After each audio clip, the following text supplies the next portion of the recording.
Alone in the Dark is the franchise that started the survival horror genre, released back in 1992. It really was the first survival horror game, basically creating a brand new genre. Not only this, but it also set some of the tropes that we still see today. It was the first horror game where we had to enter a spooky giant mansion and survive the creepy crawlers. Wrong. The first survival horror game was Sweet Home, and it was released in 1989. It too was based in a mansion. It is the true grandfather of the survival horror genre. Learn your horror gaming lore, noob. Okay, you got me, players. Alone in the Dark is not actually the original survival horror game. However, I think we could all at least agree it had a tremendous impact on helping kick the genre off. And with another reboot right around the corner taking a job at resurrecting the franchise, could this be its grand return to the gaming world? Or will it fail where so many other reboots in the franchise did before?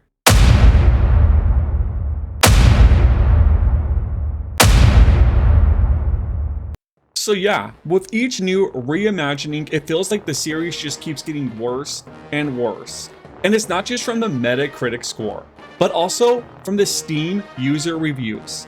It honestly appears, with each new iteration that gets further and further away from the original, it's just a downward slope. And while I cannot personally say I've played all three of these reboots, if you want to call them that, I have played A New Nightmare and Inferno. And I do agree with the overall census that A New Nightmare was just flat out better than Inferno. And as far as Illumination, it just does not look appealing to me at all. I have no idea why anyone thought it was a good idea to turn a single player survival horror game into a multiplayer action game. So yeah, will this latest entry be the one to redeem the franchise to its former glory? Well, I for one certainly hope so, because if it continues that downward trend and is even worse than Illumination, I just might scream. A new level to survive. As the time goes on.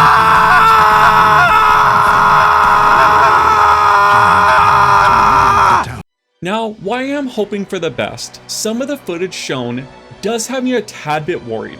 For starters, one of my biggest pet peeves in video games is when you feel like nothing has any weight to it. Games that feel weightless and floaty are major off-putting, at least in my opinion.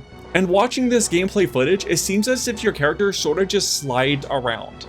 Yes, they do have walking animations, but it almost looks like they're walking on thin air instead of a solid ground. And I'm gonna be honest, the only time I thought it was cool to have my character slide as they walk is when I used to force Mario to do the moonwalk.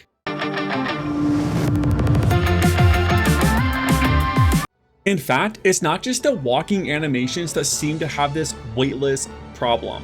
Here's another example of what I'm talking about. Just look at this melee combat. It looks like the character's not really hitting anything. There's no impact. It's like they're just swinging through the monster instead of actually hitting the creature. It's almost like they're hitting a ghost and the weapon's just going straight through to the ghost, I guess, instead of actually hitting a solid object. Which is really weird, because if you look at this, when the character throws what looks to be like a brick, it actually completely stuns the enemy. But let's move on from my complaining and talk about something the game does seem to have a ton of potential in. So apparently, when you're exploring these environments that are outside the mansion, you're technically not outside.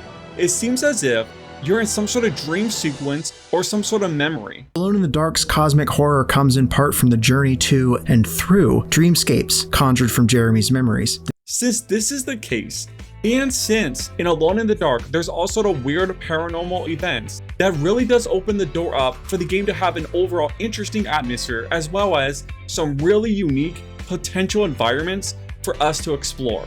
In fact, if the developers play their cards right, we should get some interesting monster designs as well. If the game ends up feeling boring when it comes to the atmosphere, environment, and enemy variety, then that was a huge missed opportunity. Lastly, let's talk about the graphics. Yes, they're not that good. I've seen the comments online stating that the game looks like a PS3 game from 2010. And while I do agree, they're not the bleeding cutting edge that we're used to, I do understand that this is just a budget title. Not every game could have the graphic fidelity of the top of the line AAA scene. At the end of the day, this is simply going to be a AA game. Now, you could make the argument if the game has a more restrictive budget, then why does it have Hollywood actors doing the voice work and motion capture?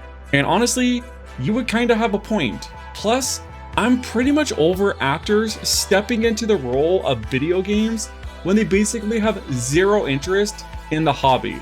Though at least it appears that David Harbour does actually have an interest in gaming. And I'll tell you another dorky thing I do is sometimes I'll watch old playthroughs or speed runs of video games from the 80s or 90s, you know, like King's Quest, like a playthrough of King's Quest, right? Or like Space Quest, all those Williams. The Don Bluth, Yes. The fact that he goes on to list King's Quest and Space Quest instead of just some popular modern day AAA game like Call of Duty or God of War does show that he at least has an interest in the hobby or has done his homework. Plus, he even goes on to talk about the history of Alone in the Dark as a franchise. Dark has been through such various iterations of, and they've been terrible. Like in the past, they went through a period where they were really like weird games that didn't make any sense. And so it's really fun to like reboot something weird and risky like that. So yes, hopefully this is the one that actually pays respect to the legacy of the franchise and actually delivers a product that fans could truly enjoy. But I would love to hear what you all think. Are you guys interested in this one?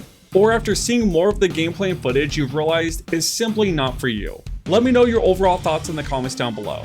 And if you made it this far and did enjoy the video, let me know by dropping a like. And if you are new, please consider subscribing. As for me, I got a lot of work to do, so I'm gonna get back to the grind and I'll catch you in the next one. Peace.